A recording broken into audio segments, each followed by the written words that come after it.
Muito bem, meu boa noite a todos vocês. Sejam todos bem-vindos ao terceiro dia da programação Semana Santa. Nós iniciamos no sábado, na parte da manhã, e ontem foi o segundo dia, e hoje nós já avançamos para o terceiro dia, né? Eu espero que vocês tiveram aí um bom dia de andamento, de atividades, de trabalhos, né? E agora podemos separar esse tempinho para estarmos juntos aqui mais uma vez e juntos estudarmos a Bíblia, adorarmos a Deus e nos alimentarmos também da sua palavra, né? Esse é um momento especial, essa é uma semana que o mundo cristão está aberto, né, a programações, todas as igrejas de modo geral, cada um do seu jeito, mas tem a sua programação, né, o seu simbolismo. O mundo do comércio aproveita e vende bastante chocolate, né, e tudo. Não há nenhum problema nisso, quem gosta e pode comer e tudo, né? Mas o verdadeiro significado da Páscoa não é isso, né? Nós sabemos disso. O verdadeiro Cordeiro, que é Cristo, que se dispôs a morrer por nós. Esse é o verdadeiro significado da Páscoa, né? Mas que Deus realmente nos abençoe grandemente na nossa jornada aqui nesta semana. E vocês, aí tem os brindes e tal aí, mas tem um brinde especial que será dado à pessoa que trouxer mais amigos, mais visitas aí durante a semana. Então, está sendo contabilizado aí, aqueles que convidar mais pessoas, você vai ter aí um brinde especial aí no fim de semana, né? Então, que Deus nos abençoe grandemente aí a nossa jornada. Tem um momento também aqui especial de oração, né? Se você tiver um pedido especial de oração, particular, pessoal, né? Você pode trazer não só no seu coração, mas também... Opa, eu pensei que estava aqui, mas não está. Sempre tem uma caixa aqui que a gente coloca os pedidos aqui, né? Mas deve estar por aí, né? De repente a gente coloca aí. Mas você pode trazer por escrito, talvez, algum pedido especial, porque nesse momento aqui, desta oração especial que foi feita, né? Nós vamos estar orando por você. Todos nós temos necessidades, temos preocupações, temos lutas, né? E a oração intercessora, ela é importante, né? Ela é bíblica. A oração, ela faz parte desse processo e Deus intervém através das petições que nós fazemos, segundo a vontade dele, né?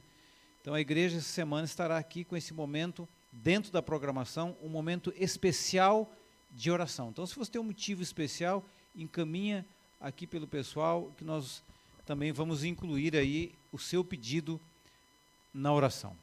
Bom, a maioria dos textos vão aparecer aqui, mas se você tiver a sua Bíblia, você pode se preparar aí para manusear a Bíblia, que nós vamos avançar aqui com a nossa programação. Antes, nós queremos ainda fazer mais uma prece, mais uma oração.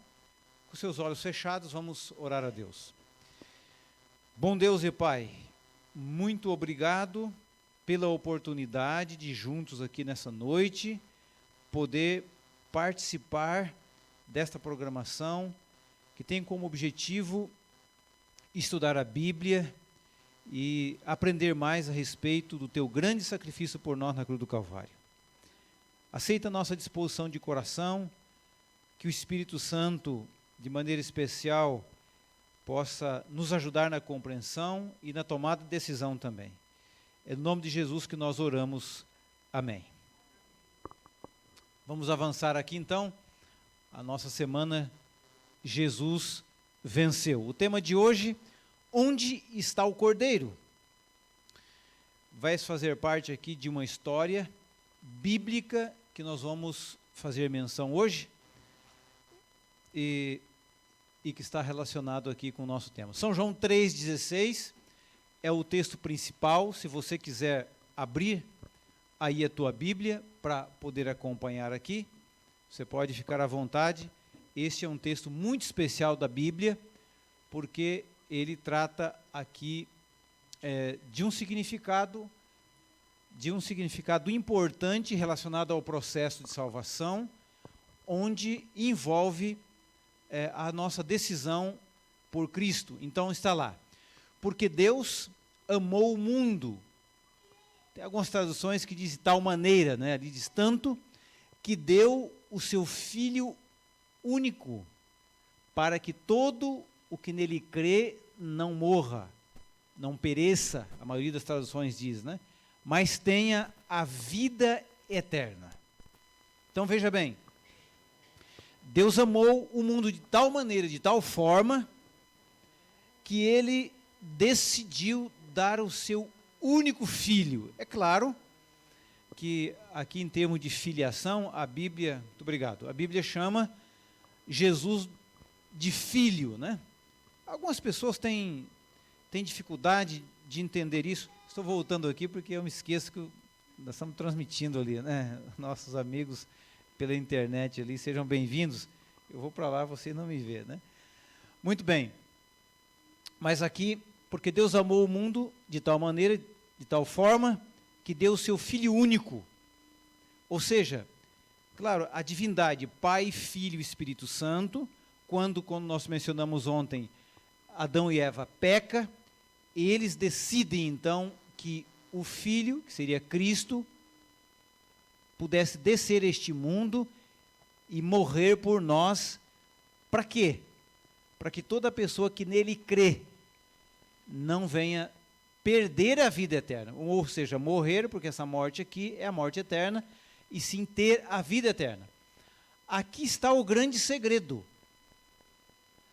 As pessoas acham que todas as pessoas do mundo todo vão se salvar. E alguns até questionam, dizem assim, mas puxa, Deus não está sendo justo, né? Uma vez eu dava estudo bíblico para uma senhora num comércio na cidade de São José dos Campos. E eu estava dando estudo bíblico lá para ela e tinha uma funcionária, e chegou um momento que a funcionária estava por ali atendendo o pessoal, e ela disse assim, mas não é justo, porque o estudo daquele dia estava sendo relacionado que pessoas que não aceitassem a Cristo como Salvador não iam ter vida eterna. Ela disse, mas como que pode Deus ser injusto, né, e destruir uma quantidade de pessoas, e a Bíblia diz que será uma maioria e tal. Então, há uma condição para que a humanidade seja salva, através do único Filho. Nós devemos crer nele, no Messias, no Salvador, no encarnado, e então nós vamos ter vida eterna. Por que ter vida eterna? Porque nós já tínhamos no passado, como mencionamos ontem, e nós perdemos a vida eterna por ser contaminados pelo pecado e desobediência. Mas agora, pela vinda do Filho de Cristo, que se encarnou na raça humana, ele nos deu a oportunidade de ter de novo a vida eterna. Não agora. Agora ainda somos mortais. E por isso que nós, estudantes da Bíblia, os adventistas, nós acreditamos na imortalidade condicional da alma. Tem um bocado de gente aí que acredita na imortalidade da alma. Então eles acham que as pessoas, elas se reencarnam e tal, na verdade nunca morrem.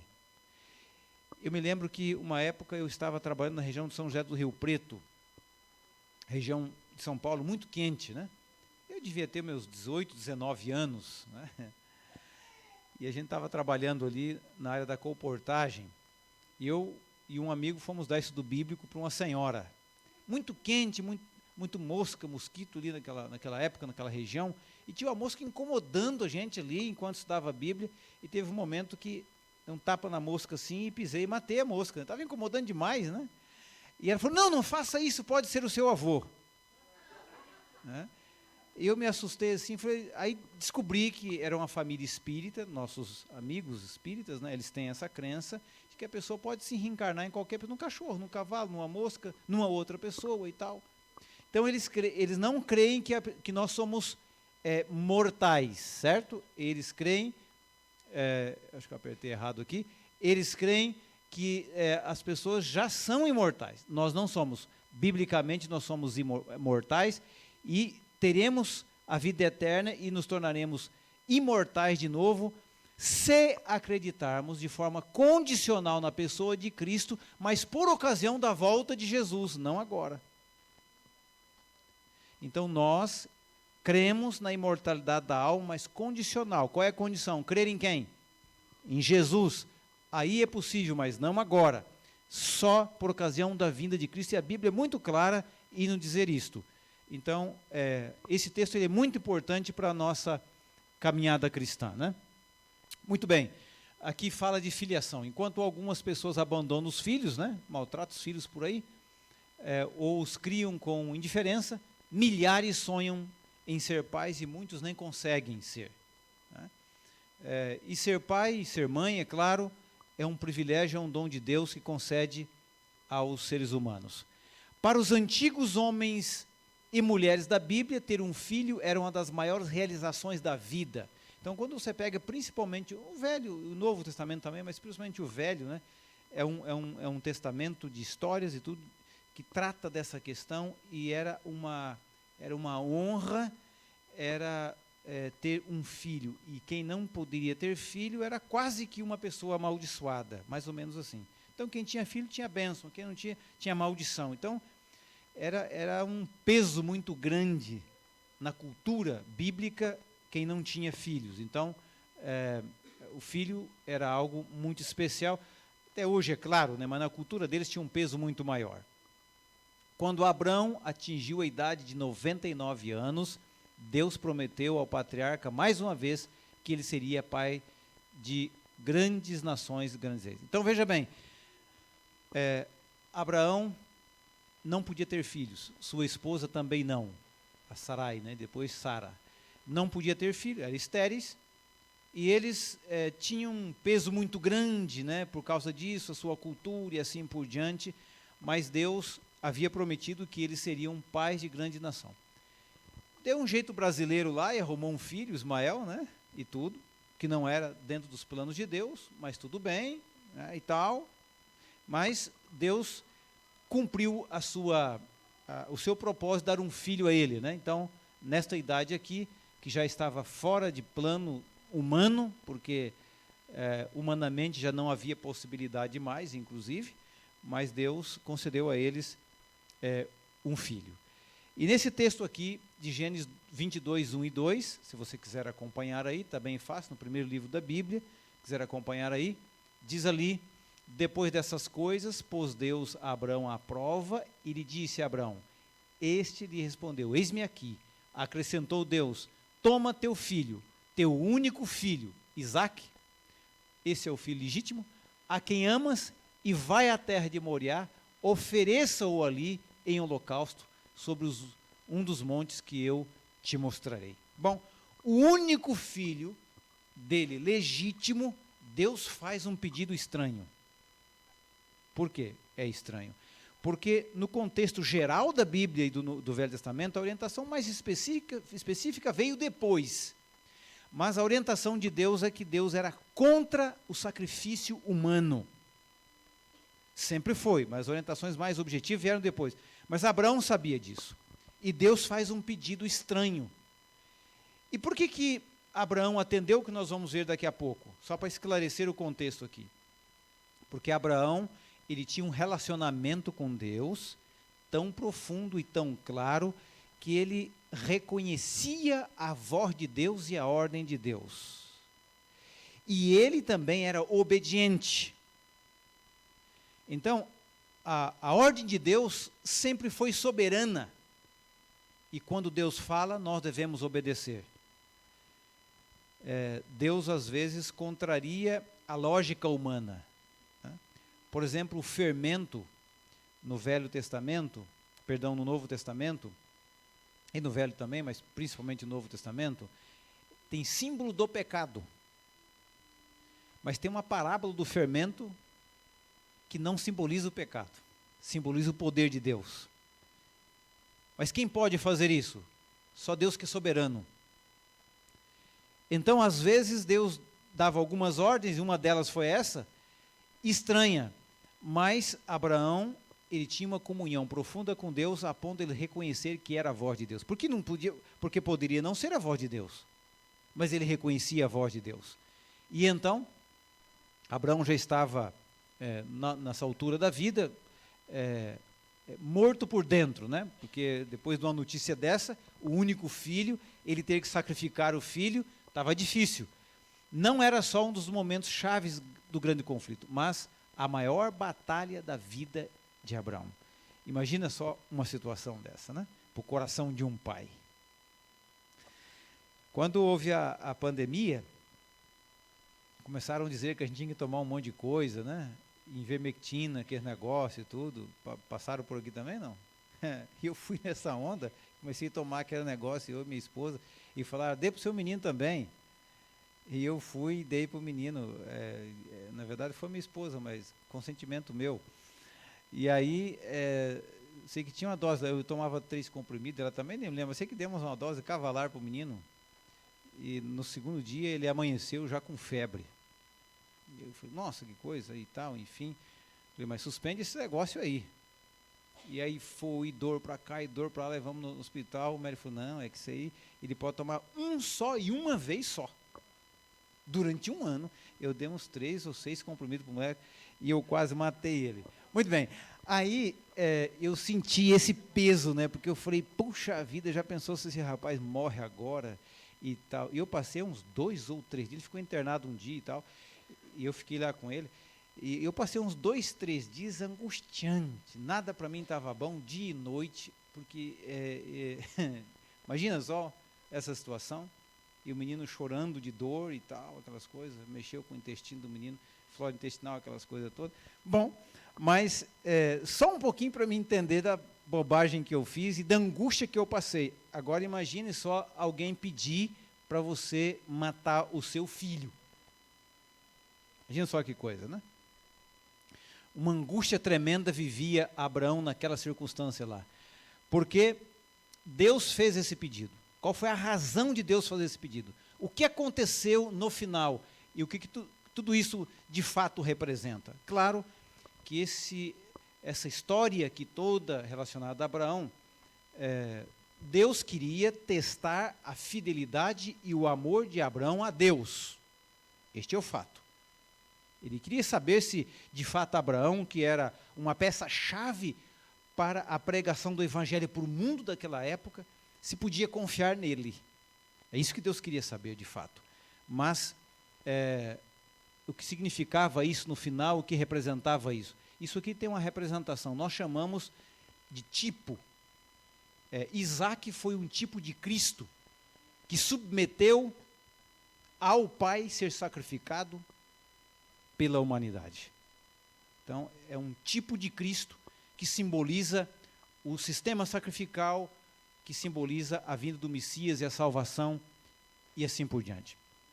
Somos chamados a imitar a obediência do Pai, devemos ser obedientes a Deus, e também somos chamados a imitar a submissão do Filho, o senhorio. Isaac, a essa altura, ele já era um rapaz. Abraão já tinha 100 anos, praticamente, mais de 100 anos. Então, se ele quisesse se livrar do pai, ele conseguiria, sem nenhum problema. Mas ele tinha, de fato, no coração a submissão ao seu pai. E ele se colocou à disposição para ser sacrificado. É isso que simboliza a pessoa de Cristo, descer do céu, a pedido do Pai, por decisão da divindade, para que ele descesse esse mundo e pudesse morrer, por amor ao mundo pecador, e isso, no contexto, envolve nós também. Somos chamados a contemplar o sacrifício e o sofrimento de Deus. O mesmo sofrimento, mesmo não, mas comparado o mesmo sofrimento que Abraão teve ao ter que se desprender e obedecer a Deus para poder se colocar à disposição do sacrifício do filho. Esse foi o sofrimento do pai, de permitir e enviar o seu filho para que pudesse morrer por nós. Na verdade, nós temos, como ser humano pecador, e limitado, finito. Nós temos dificuldade de entender isto. Ellen White, ela diz assim que nós deveríamos, se possível, de preferência, no mínimo 1 hora por dia, nós pudéssemos pensar, refletir nos últimos momentos de Cristo na crucifixão, inclusive. E o diabo, o Satanás, aquele que nós falamos ontem, a antiga serpente, o cramunhão, tudo que você quer colocar o nome, ele não quer que nós pensemos no sacrifício de Cristo. Envolva o teu dia com um monte de coisa, a semana com um monte de coisa, o mês e o ano com um monte de coisa, de interesses próprios, e às vezes até para Deus, mas que a gente não pare para pensar no grande valor que Deus concedeu para pagar a salvação de cada um de nós, o sacrifício. E Satanás, ele tenta de todas as formas. Eu tenho falado por aí, ainda falei ontem, voltando para casa, Satanás está muito bravo, está muito irado. E uma das razões é porque a Igreja Adventista, mundialmente, está entregando milhares e milhares e milhares desse livro Grande Conflito. Até alguém colocou num grupo aí, alguém queimando um livro lá e tal. Isso é fichinha, de menos, né? Isso a gente já sabe, porque... mas ele está muito furioso. E você percebe num todo, assim, né? Ele está muito bravo. A gente vê reações de pessoas, assim, esquisitas, fora do comum. Ele sabe que o tempo dele é muito curto.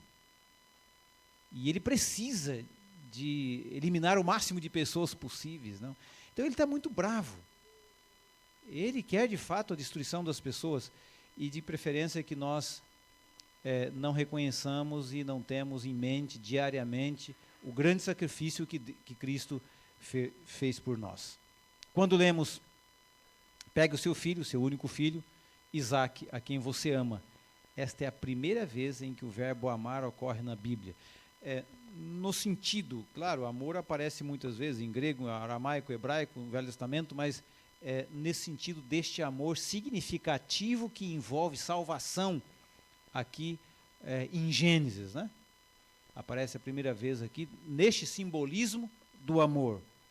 Em Gênesis aparece ali a primeira vez falando desse grande amor.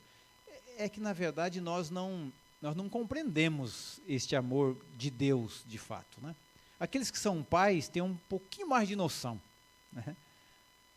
Pai e mãe, né? Tem um pouquinho mais de noção do que é de fato. A gente ama os filhos de graça, né? Alguém esses dias estava fazendo uma conta lá que para chegar o filho dele tomar conta da vida dele, a gente gasta um dinheirão, né? E mais um monte de incomodação. E aí, a gente feliz da vida ainda, né? Porque é dom, é um dom que Deus concede ao homem e à mulher de amar, é dom de Deus, né? De amar. E ainda, às vezes, tem outras coisas que envolvem tudo e assim por diante, a questão da filiação, né? Meu pai gostava muito de menino, ele fez 5 mais uma menina, né? Então, a molecada lá em casa, 5 homens e uma menina. Um é morto, como eu já mencionei aqui, e tem o caçula, mas o antes do caçula, o penúltimo, chama Mauro. Esse rapaz sempre deu um trabalhão para os meus pais, né? Desde de pequeno, assim, um rapaz trabalhador e tudo, mas aos 13, 14 anos, ele deixou o cristianismo e tal, e começou a beber e fumar e assim por diante, deu muito trabalho, muito trabalho. Há pouco tempo, há uns 5 anos que ele parou de beber, aprumou um pouco a vida dele, mas não se importa com igreja, essas coisas. E quantas vezes eu fui em casa ver minha família, mesmo longe, sempre, todo ano eu vou lá, e algumas vezes, ou quase todas as vezes que eu estava lá, ele sempre chegava bêbado, trançando as pedras e tal. Assim, um dia ele passou assim, quase caiu em cima de mim e tal, aquela coisa toda, e entrou, e meu pai estava sentado, e eu assim, a gente estava conversando, e ele disse assim, eu tenho uma dó desse rapaz. Meu pai falou, eu não era pai, uma ignorância. E eu disse assim, pai, eu não tenho dó não, porque quem manda ele botar pinga e beber pinga? Ele sabe que vai ter problemas e tudo e tal. Meu pai ficou em silêncio, não falou nada. agora que eu sou pai, eu entendo o que ele me disse. Meu pai é um homem simples, eu tenho uma dó desse rapaz. Então, aqueles que são pais e mães têm um pouquinho de noção do que é este amor desprendido de Deus quando se trata de amar a humanidade pela salvação, simbolizando aqui nessa questão de Abraão, seu filho. Deus colocou Abraão em um conflito de amores, o amor a Deus e amor ao filho. Isso simbolizando o grande amor misericordioso de Deus por cada um de nós. Naquela terrível prova, Deus permitiu que Abraão experimentasse o que a divindade sentiria para salvar os seres humanos, porém de maneira inversa. Aqui é apenas um vislumbre do que seria a disponibilidade de Deus e o grande amor de Deus para salvar a humanidade. E aí Deus tem tentado, ao longo da história da humanidade, enviar homens e mulheres na pregação do Evangelho para revelar este grande amor de Deus em você, em mim, para falar para as pessoas, para que as pessoas conheçam Cristo e as pessoas cheguem ao arrependimento e à salvação em Jesus. Abraão estava disposto a sacrificar o seu filho por amor a Deus. Deus estaria disposto a sacrificar o seu divino filho por amor ao mundo pecador. Que amor, não é verdade? Ele disse, como nós mencionamos ontem, olha, se você comer deste fruto, vocês vão morrer. Eles comeram. Bom, agora se vocês comeram, se vira. Poderia ter feito isso. Mas não, ele colocou em prática um plano que já haviam decidido para que pudesse, de fato, salvar o mundo, o pecador. É meio estranho, né, um amor deste, né? Porque amar as pessoas que faz o bem para a gente, que fala bem da gente, né, que elogia você e tal, é uma maravilha. Agora, você amar pessoas que são ruins, que são maus, criticam você, né? Quer ver um pouquinho disso? Vai lá na porta do presídio, para você ver como é que funciona. Tem lá mais mães, né? Mas tem pais também, que estão lá. Filho mal fez uma porcariada e tudo, mas estão lá, levando a comida, levando as coisas e tal, e assim por diante. Claro, a gente sabe que não estão lá dizendo assim, que bom que você fez, eu apoio você. A gente sabe que não é isso. E às vezes a gente tenta, às vezes até criticar, mas é porque é mãe, é pai, é filho, não tem jeito.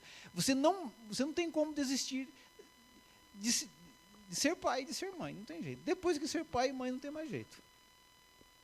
Não dá mais. É filho. É nesse sentido, Deus, na sua infinita bondade e misericórdia, na verdade nós não vamos compreender isso. Ellen White diz que nós vamos passar a eternidade estudando sobre o amor de Deus e nós não vamos compreender tudo. A eternidade. Você imagina só. Então, de fato, nós não compreendemos esse grande amor misericordioso de Deus. Deus proveu o carneiro, esse texto aqui menciona lá que em seguida, quando Abraão levanta lá o cutelo, Deus dá um grito com ele, diz que o anjo segura a mão dele, senão ele teria cravado mesmo. E em seguida aparece ali um cordeiro, e então ele é sacrificado no lugar de Isaac. Ali era simbolismo, né? E Deus, obviamente, não ia permitir, porque a mensagem, o pedido era muito estranho, mas nesse simbolismo ali. Simbolizava o Cordeiro de Deus, pessoa de Cristo que viria um dia para morrer por nós. Deus proveu salvação a todo o que crê por meio do sacrifício de Jesus. Por todos aqueles que creem. Muitos estão achando que Jesus vai salvar de forma coletiva. Não, Deus não é tão mau assim. Ele vai entender, né? Uma vez a gente estava fazendo uma conferência num bairro, numa associação de bairro, e estava lotada, e a gente estava num tema falando disso, e a pessoa diz assim, pastor, mas Deus eu acho que vai entender a gente, né? Estou fazendo errado, mas eu tenho que criar meus filhos e tudo, Deus vai me entender. E eu li Apocalipse lá para ele, 22, 18 e 19, quando a Bíblia diz que Deus não vai entender. Se não houver o arrependimento, a confissão, o pedido de perdão de pecados, e crer no sacrifício de Cristo, Deus não vai entender. E aí tem um pessoal aí pensando algumas coisas diferentes e dizendo, não, homem com mulher, Deus vai entender. A Bíblia diz que Deus não vai entender. É preciso arrependimento, é preciso busca. Por quê? Porque envolve o sacrifício de Cristo e a salvação da humanidade. Isaac foi poupado, Abraão abraçou fortemente, um alívio indescritível e tomou conta de ambos. Claro, uma mensagem terrível daquela, né? Não existe maior amor do que este, o de um pai que entrega seu filho para nos salvar. Aqui está o simbolismo, né? Incompreensível para a raça humana, mas aqui está o grande sacrifício feito por cada um de nós. Jesus foi em frente por você. Jesus, ele desceu este mundo, pagou todo o preço para me salvar e para te salvar através da cruz do Calvário do sacrifício. Ele não desistiu para salvar você. Ele não desistiu para me salvar. Porque ele é o Pai, ele e o Pai amam você. É um amor que nós não compreendemos, mas é um amor que nos mostra que Deus tem interesse. Existe um processo, existe um caminho, mas Deus de fato nos ama e nos está disponível para a salvação. Diante desse grande sacrifício, o que falta para mim e para você? Finalmente entregar o coração a Cristo? O que é que está faltando para nós? Às vezes, a gente fica pensando, muitos vão se perder por tão pouco, por bobagem. Esse mundo é encantador e parece que às vezes nós estamos anestesiados, nós não conseguimos enxergar. Você anda por aí como eu, andamos por aí. E a gente vê a atitude de pessoas que a gente não consegue entender. A gente não consegue entender o porquê que as pessoas agem assim. Claro, pessoas sem Deus, sem esperança e tudo e tal, mas também não querem. Eles não querem. Basta você sair, bater as portas aí, como fizemos sábado, você encontra gente muito receptiva e pessoas que não querem. Querem nem saber o que você está fazendo. E você explica o que muito obrigado, eu não quero. Né? Mas o fato é que, diante disso tudo, o que é que está faltando para mim e para você, para fazermos uma entrega completa do nosso coração a Deus? Jesus está voltando, muito em breve, muito em breve. Muitos vão ser pegos de surpresa, achando que Jesus ainda vai demorar, mas Jesus está voltando, muito em breve. E eu preciso de fazer essa entrega, e você também. O que impede hoje, você e a mim, de entregar sua vida a Jesus? Parece ser simples, mas não é. Porque nós somos orgulhosos. O orgulho, o egoísmo nos prende. Deus deseja que nós façamos uma entrega completa a Ele. E isto aqui é um grande desafio para nós. Mas eu espero que você tenha o desejo e a coragem de dizer: eu aceito o sacrifício de Jesus para me salvar. Eu aceito. Aceito-a como Senhor e Salvador e inicie uma caminhada de fé com Ele. Eu preciso de aceitar a Cristo como Salvador e iniciar uma caminhada, porque é um processo. Não simplesmente a pessoa vir aqui no tanque batismal, entrar aqui, sair, estudar a Bíblia e aceitar a Cristo como Salvador, mas iniciar uma caminhada, todo um processo. Seus sacrifícios não adiantam nada se nós não aceitarmos a Ele como nosso Salvador. Tudo o que você puder fazer, não como méritos, né? Nós sabemos que não há mérito nenhum em nós para a salvação. Nós dependemos inteiramente de Cristo. Mas o sacrifício que foi feito por Cristo, se não for aceito pela humanidade como único meio de salvação, o sacrifício para aquela pessoa é em vão. Por isso precisamos de aceitar o sacrifício de Cristo. Este é o Cordeiro que está faltando em sua vida. É Ele que veio para nos salvar. Ficou claro mais uma vez, para mim e para você, que a cruz do Calvário é a única vitória hoje e será definitiva quando Jesus me entregar a coroa da vida eterna? Ficou claro para mim e para você que de fato esta é a única forma, a única maneira? Por causa dessa vitória de Jesus, eu preciso de aceitar algumas questões, e nós vamos colocar aqui. A primeira delas: aceita você, aceita eu também a sua vitória na cruz por nós? Aceita você que orem por nós, por você e por mim, por sua família? Deseja que pessoas orem por vocês?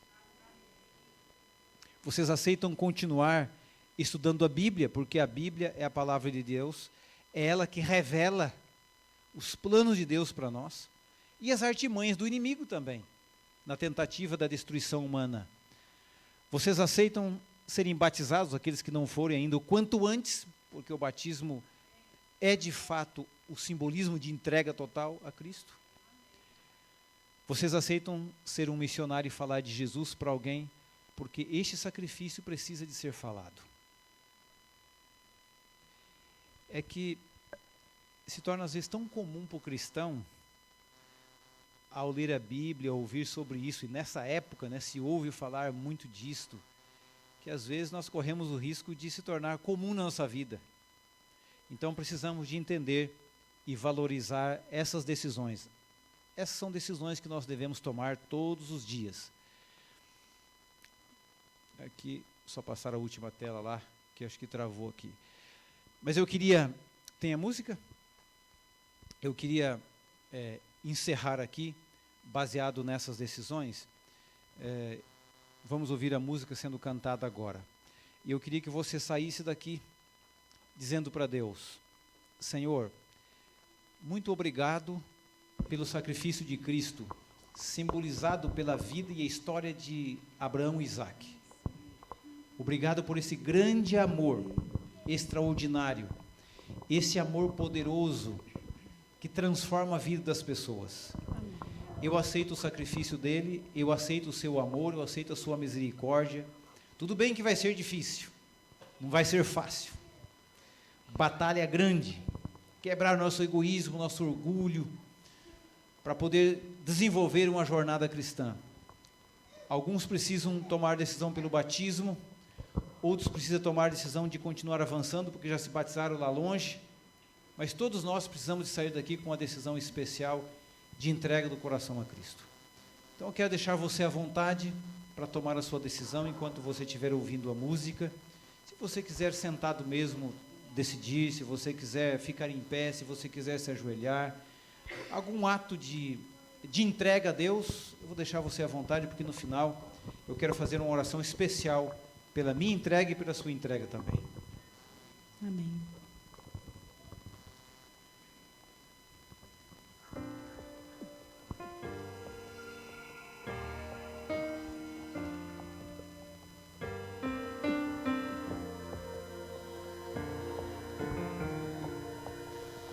Ricos e pobres, plebeus e nobres, diante do trono de Deus. Salvos, perdidos, santos, remidos, a face verão de Deus e se Rei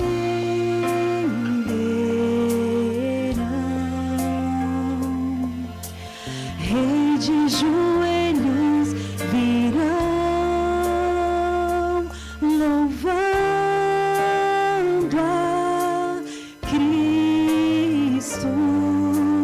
Ele é o amor, perfeito amor.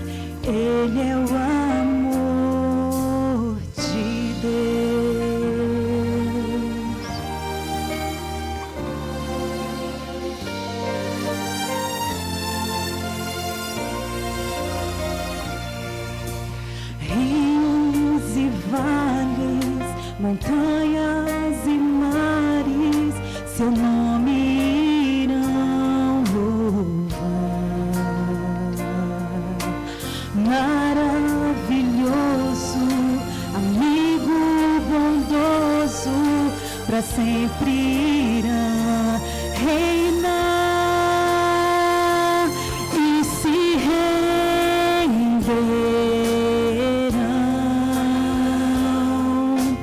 Reis de joelhos virão,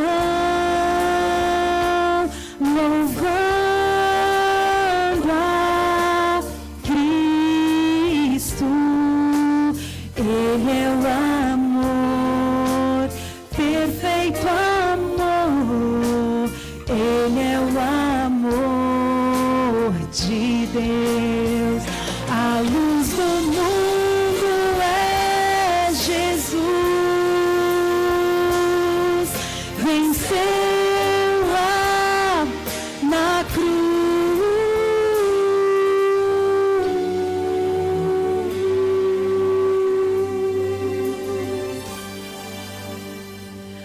e se renderão.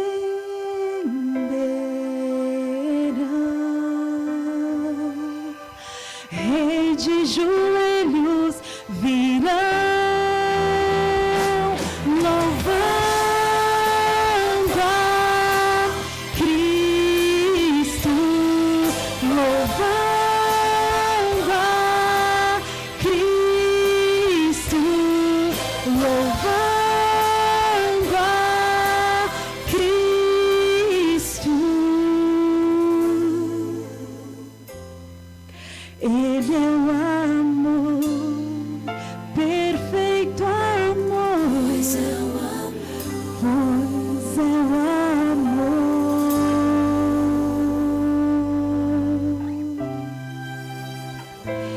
de Deus.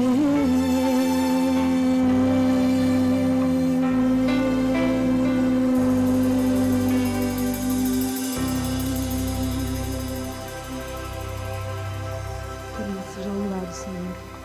Amém. Bom Deus, louvado e engrandecido seja o teu nome, pela sua misericórdia e sua bondade. Nós não conseguimos entender a maneira e a forma que o Senhor nos ama, mas nós aceitamos, porque cremos que o Filho Jesus, que foi enviado como único Filho para morrer por nós, é a única maneira, é a única forma que temos para a salvação. Nós vivemos num mundo cheio de pecado, de problemas, de dores, sofrimentos e tristezas. Mas nós queremos, diante do Senhor nessa noite, dizer que nós aceitamos o seu sacrifício, aceitamos o seu amor e queremos entregar o nosso coração ao Senhor. Aceita a nossa entrega. Aceita, Senhor Deus, todo o nosso esforço para nos colocar diante do Senhor e crer que o seu sangue derramado na cruz é o único meio para nos salvar. Obrigado por isso. Fique conosco. Aceita a nossa decisão, a nossa entrega. É no nome de Jesus que nós oramos. Amém. Que Deus abençoe você. Acompanhe de volta para o seu lar. E nós esperamos você e os seus convidados aqui amanhã, no mesmo horário, 19h45. Deus abençoe vocês.